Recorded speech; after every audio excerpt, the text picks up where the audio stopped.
Thank you, Tony, for the kind introduction, and I would like to thank as well the Guardians of Martin County for gathering us all here this afternoon and for affording the opportunity for me to speak a bit more on the Loxa-Lucie Headwaters Initiative.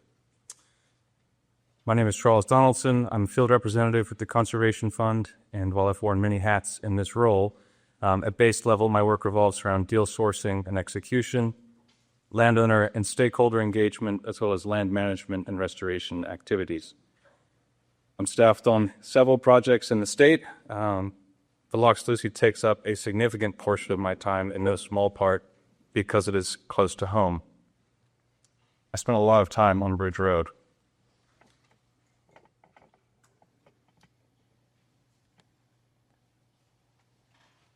The Loxa-Lucie Headwaters Initiative is an effort to preserve the last undeveloped and unprotected natural landscape east of 95 in South Florida. The initiative seeks to connect Jonathan Dickinson and Atlantic Ridge Preserve state parks, as well as protecting and restoring the headwaters of the Loxahatchee and St. Lucie rivers. That's where that name comes from. As we will see, our focus area constitutes a 10,000-acre mosaic of wetland marshes and low-elevation pinelands that are critical to maintaining healthy watersheds and habitats. This map shows a broad aerial view of South Florida. You can see clearly the demarcation of gray to green all along the southeast coast. There's a clear difference in land use between the coastline and what goes on out west to Okeechobee, where much of the land remains either in agriculture or is already conserved, such as the Everglades National Park, various state parks, or other natural and wildlife management areas. That is, until you get to the Loxa-Lucie focus area, which is outlined in white. These two maps show the land use change in Palm Beach, Martin, and St. Lucie counties from 1985 to 2023. The effect of development pressure in southeast Florida is ever increasing. I think it's maps like this that helped sponsor the creation of organizations like the Guardians. Displayed here by the encroaching red coloration, in Palm Beach and St. Lucie counties, that agricultural land was enveloped as development sprawled westward and marched towards the Everglades. However, in Martin County, we have largely been spared that runaway development, thanks again to the Guardians. Again, outlined in white, lies the last bastion of large-scale conservation in this region. These view sheds are likely familiar to you all. On the left, Bridge Road, looking east toward Hope Sound and the gateway to this town hall here. It is starkly juxtaposed with that very same viewpoint looking down Indiantown Road. These photos are from aerials from Google Earth on the same day, the exact same landmass from last year. These two exits are less than 8 miles apart, and if you spend any time exiting off 95, you know that feeling of coming home. On either side of you is open green space culminating in the tunnel of trees as you come down to here. If we lose this open space, there is no return. Once it's gone forever. The Conservation Fund, Guardians of Martin County, Treasure Lands Foundation, and many others are not the only ones aware that this is an area both undeveloped and unprotected. Residential and community developments are underway. As signs of these changing times, increased traffic, noise, and light pollution are the preliminary planning for new interstate and turnpike interchanges, and we must consider the long-range planning for the future of Bridge Road, to include better drainage and hydrological infrastructure, wildlife underpasses, and other ecological and hydrological efficiencies. These are the sorts of questions that we consider. For all the defining characteristics of this area and of Hope Sound, the initiative has been triaging our efforts to strategically secure it for conservation, for its enormous potential for habitat and wildlife connectivity, for its natural capability to manage water, and for the very same reasons this program would protect the watershed, so too it would protect the viewshed when driving down Bridge Road. These are the maps that I look at internally, and I pore over these almost every day. We really do love poring over the maps. But this shows the Loxa-Lucie focus area, with Stewart to the north, Jupiter to the south, Hope Sound to the east, and 95 to the west. In green are the existing conservation lands, which include the state parks, county-owned conservation land and conservation easements, and the beige-brown color shows the initiative's parcels of interest. These are the parcels that we've deemed highest priority to protect and conserve. In red are the 3 properties we've acquired to date, in no small part to the tremendous efforts of those gathered here today. What do all these polygons and shaded areas constitute? What impact would protecting and conserving this area have?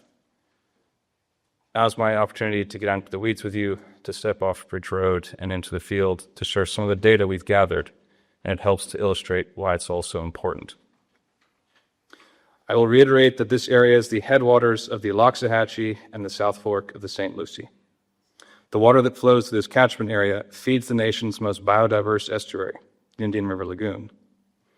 Through this lagoon flows the northeastern extent of the greater Everglades watershed, and to lose any of the clean, fresh water moving through it only serves to further compound toxic discharges from Lake Okeechobee. That area just over the bridge, between here and 95, is what feeds clean, naturally filtered, fresh water into this lagoon. It's the same water I fished as a young boy, and now I fish as a young man. I know many of you equally value and enjoy spending time on, living near, or looking over the water. Now, if we're successful in our goals, Loxa-Lucie will have protected 3,500 acres of wetlands.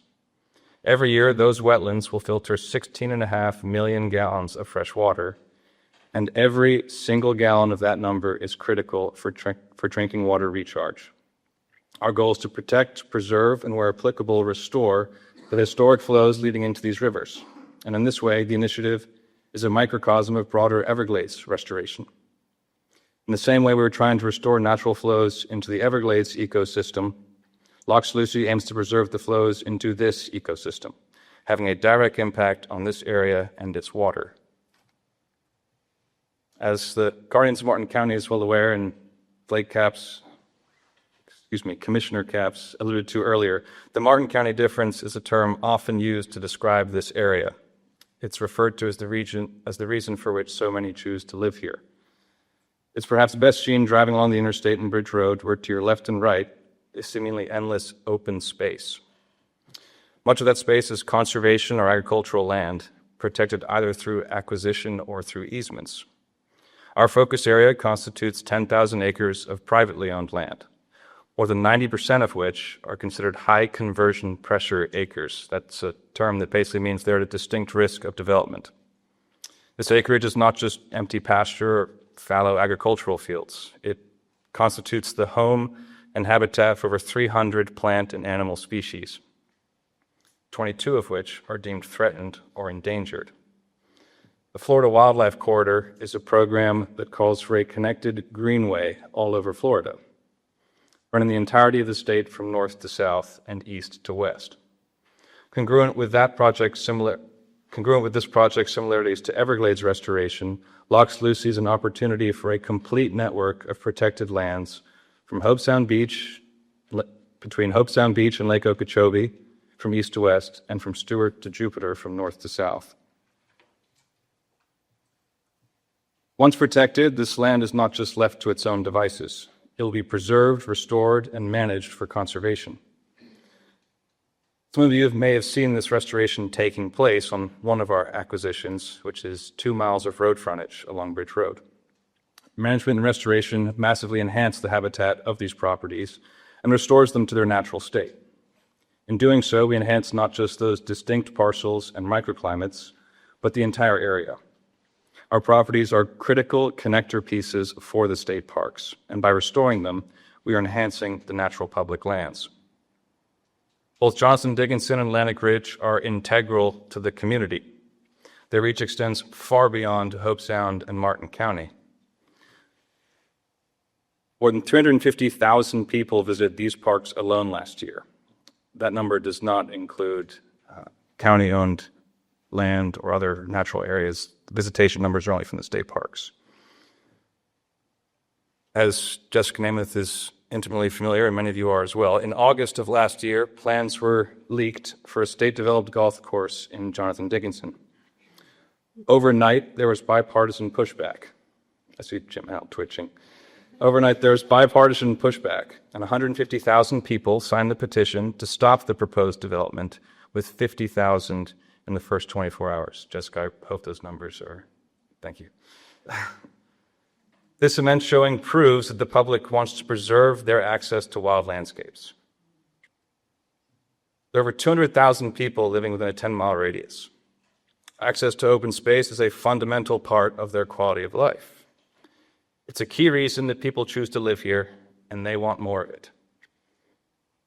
The Conservation Fund has a dual charter to advance both environmental and economic vitality. We connect Americans with the land that sustains us. People and nature can only thrive when we thrive together. We are not an advocacy organization. Our mission is to put acreage into conservation. That does not mean we are necessarily anti-development, but rather we are pro-responsible development. We envision an America where nature and land are protected and valued as the engines driving climate solutions, sustainable economies, and vibrant communities like Hope Sound. We make that a reality by doing conservation differently, as we are here with Loxa-Lucie. So what does success look like? For Loxa-Lucie, we're working with public and private entities to conserve land, to promote environmentally conscious land use, to prioritize wildlife crossings, and to build hydrological infrastructure. We restore the habitats and watersheds to bolster the existing ecosystem. And what does that landscape look like if we attain our goals? And here it is. When my coworkers and I shared this vision with Larry Selzer, the Conservation Fund CEO, he asked me, Charles, if you could snap your fingers, what would it take? And by our current estimates, to protect this 10,000-acre landscape would constitute an investment. We put those dollars to work by being strategic. Not only do we triage our efforts to acquire properties, we also negotiate conservation easements. And we build partnerships. We pursue alternative strategies to maximize the returns on every dollar deployed. And just like the species and habitats they include, every property, every parcel, and every landowner require a unique approach and a unique solution. So how do we get there? This 10,000-acre area does not exist in isolation, and protecting a 10,000-acre mosaic of privately owned land would link over 70,000 acres of conservation land. That's why it's so important to protect this corridor between two state parks. In that same way, we can leverage philanthropic dollars with partner funding. You heard earlier how the Conservation Fund works with our partners, and that really